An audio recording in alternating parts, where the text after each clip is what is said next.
유튜브로 읽는 박정희 전기, 8관, 철부지 학생과 반동 정객, 기자들과 바닷가에서.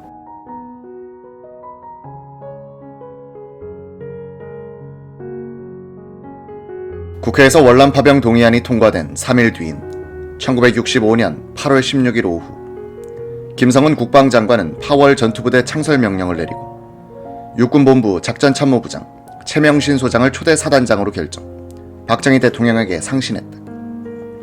황해도 곡산 출신인 최명신은 조만식 선생과 함께 독립운동을 하다 투옥되어 옥사한 최은극 지사의 장남이다.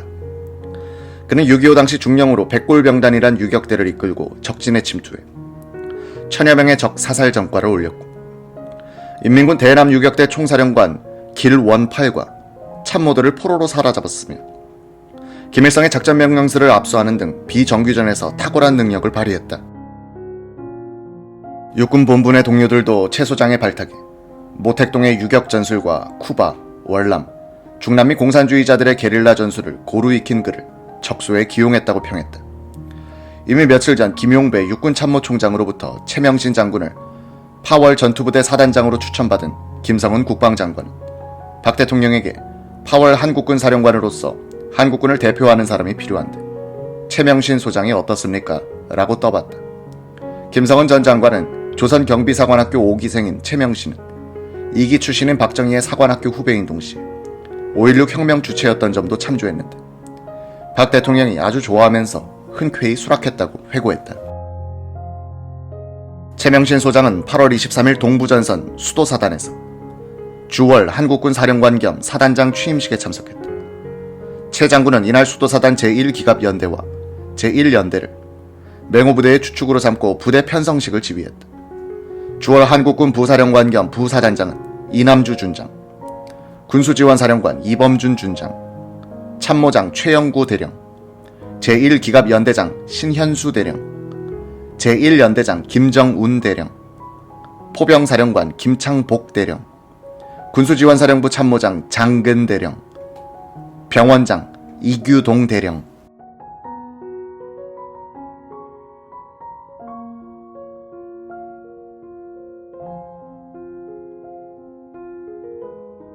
박정희는 기분이 좋지 않을 때는 기자들을 만나도 외면해버리지만 큰 계획이 순조롭게 해결되어 기분이 상쾌한 날이면 어린아이처럼 웃으며 사소한 이야기까지도 곧잘 털어놓곤 했다. 특히 박 대통령은 정례 기자회견 때보다는 해수욕장 등 휴양지에서 기자들에게 흉금을 털어놓고 소신과 고충을 이야기하면서 기자들의 질문에 성의껏 답변해주곤 했다. 1965년 8월 17일 박 대통령은 가족과 함께 여름 휴가를 즐기기 위해 진해 저도 해수욕장으로 내려갔다. 진해에 도착 즉시 유경수 여사는 해군 공관으로 수행 기자들을 초청해 과일 파티를 열어줬다. 한 기자가 말했다. 각각해서 원래 허식을 싫어하는 분이란 걸 알지만 기왕 카메라맨이 사진을 찍을 때는 좀 포즈를 취하도록 충고해 주십시오. 수줍음이 많았던 박 대통령은 어쩌다가 사진 기자들이 기회를 포착해 카메라를 들면 어느새 고개를 돌려버리거나 엉뚱한 짓을 해버렸다. 그래서 항상 무뚝뚝한 표정만 지면에 실어야 했다. 유경수는 기자의 말에 미간을 찌푸리면서도 저도 몇 번이나 그렇게 일러줬지만 그분은 도대체 듣지를 않으세요. 좀 쑥스러운 모양이에요. 라고 했다. 저도는 진해에서 해군 함정으로 약 1시간 거리에 있는 작은 섬이다. 이날 박정희는 먼저 해군 보트로 건너갔고 그보다 20분쯤 뒤 기자들이 탄 배가 뒤를 따랐다. 깊은 바닥의 모래와 자갈도 훤히 들여다보일 만큼 물이 맑았다. 모래사장 안쪽으로는 우거진 숲과 오솔길이 있었다. 북쪽 모래밭에는 파도에 밀려갈 듯 하얀 천막이 곱게 펼쳐져 있고 그 아래로 박 대통령이 이우락 비서실장 및 육해공군 장성들과 함께 앉아 맥주를 마시며 한담을 나누고 있었다. 무아지경에 빠진 기자들도 취재를 잊은 채 모래사장에 누워 일광욕을 즐기거나 해수욕을 하고 있었다. 한편에서는 박종규 경호실장과 권투시합 흉내를 내던 8살 된 지만군이 기자들에게 장난을 걸어왔다. 부산일보 김종신 기자는 임마 대통령 아들 이리와 하며 불러내 팔씨름을 했다. 기자들은 서늘한 그늘 밑에서 대통령을 수행한 장관들과 장기와 바둑을 즐기기도 하고 한편에서는 연신폭소가 터져나왔다. 수영을 하던 이우락 실장이 물을 뚝뚝 흘리며 걸어 나오더니 김종신 기자 옆으로 지나가면서 각하께서 지금 한가하니 가봐 라고 귀뜸해 주었다. 일행에서 슬그머니 빠져나온 김 기자는 수영복 차림 그대로 박 대통령이 머물던 텐트로 들어갔다. 대통령은 텐트 아래서 낮잠을 즐기는 중이었다. 각하 오랜만입니다. 박정희는 슬그머니 실눈을 뜨더니 난 또 누구라고 그리 앉으시오 라며 반갑게 맞아줬다. 수영복만 걸친 채 마주 앉은 김 기자는 미국의 인종차별 문제를 화제로 올렸다. 박 대통령은 김종신 기자의 머리를 가리키며 농을 걸었다. 김 기자도 머리카락이 곱슬해서 미국에 가면 깜둥이 취급받기 쉽겠어. 각하는 뭐 반곱슬머리 아닙니까? 박정희는 예끼 이 사람 하며 껄껄 웃었다.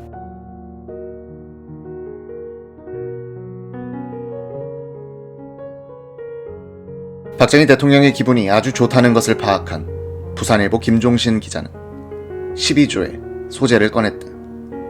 각하는 신문기자와 감정이라도 있습니까? 혁명 초기에는 각하를 잘 몰랐고 사상적으로도 의심하는 사람도 있었지만 지금은 모든 것을 이해하고 각하를 도우려 하는데 기자들을 배관시하는 것은 솔직히 말씀드려 잘 못하시는 것 같습니다. 설사 기자들이 각하를 이해 못한다 손 치더라도 너그럽게 대해주셔야 하지 않겠습니까? 정말이지 오늘은 좀 따져야겠습니다. 박정희는 빙그레 웃더니 오늘은 내가 김 기자에게 톡톡히 당하는군 이라며 요리사를 불러 맥주를 청했다. 내 한턱 낼 테니까 오늘은 그만해도 나하고 따져봤자 심판 볼 사람이 없으니까 소용없어. 김종신은 지박사가 있지 않습니까? 라며 박 대통령 곁에서 웃음을 터뜨리던 주치의 지홍창 박사를 가리켰다. 박정희는 지박사는 내 편인데 하며 다시 웃었다. 지박사는 나는 사쿠라가 아닙니다. 엄정 중립입니다. 라고 했다. 잠시 후 박 대통령은 정색하며 김종신 기자에게 말문을 열었다. 내가 왜 기자를 미워하겠어. 이제 4, 5년 동안 같은 지붕 밑에 살다 보니 한 식구같이 정이 들었는데 정이 그렇게 들었으면 대통령을 뵈려고 비행장까지 심리, 이 심리기를 뿌연 흑면지 마시면서 달려간 기자들에게 손 한번 안 들어주시깁니까? 박 대통령은 껄껄 웃더니 그래 그렇다면 확실히 그건 내 잘못이고 내가 미처 거기까지는 생각 못했던 모양이야. 자 술이나 한잔 들어 하며 맥주잔이 넘치도록 술을 따랐다. 어느새 기자들이 4-5명 몰려와 대통령과 김종신 기자의 이야기를 듣고 있었다. 김 기자는 주위를 둘러보면서 대통령이 없을 때 불평하지 말고 하고 싶은 이야기가 있으면 이런 기회에 무조건 털어놔 하고 선동했지만 기자들은 말해보았자 마찬가지라면서 엉거주춤하게 있었다. 박정희는 이 순간을 놓치지 않고 슬쩍 비꼬며 반격했다. 기자들은 아마 자기가 쓰고 싶은 걸 마음대로 쓰지 못하는 모양이지.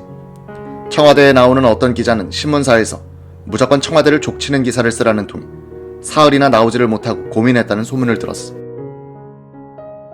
박정희는 신뢰를 들어가며 사실대로 기사를 써야지. 신문을 팔기 위해 콩을 팥이라고 써서는 안 된다 라고 일침을 줬다. 신문이 부정부패를 들춰내는 것은 국가를 위해 잘하는 일이지만 없는 것을 만들어내는데 질색이야. 그러나 4년 동안 정부를 맡아오면서 신문하고 정이 들어버렸어. 박 대통령과 대구사범 동창관계인 황용주 씨가 세대지 필화 사건으로 몹시 고생하고 있다는 말을 들은 박 대통령은 법을 집행하는 사람들이 도대체 공평하지 못한 데가 있다며 사법부에 대한 자신의 견해를 피력했다. 박정희는 김준현 의원의 예를 들면서 없는 사실을 꾸며 일본에서 정치 자금을 받았느니 하는 터무니없는 유언비어를 퍼뜨리는 것은 따끔하게 다스리지 못하고 대통령과 친하다는 사람은 가혹하게 꼬투리를 잡는다고 했다. 대담이 끝나갈 무렵 한 기자가 각하 자주 좀 만나게 해주십시오 라고 하자 박 대통령은 그럼 하루 한 번씩 만나서 서로 얼굴만 쳐다보기로 하지 라며 좌중을 폭소로 몰고 갔다. 이날 오후 박정희는 김성은 장관, 해군 참모총장과 노를 젓는 낚싯배를 타고 바다로 나가 낚시를 했다.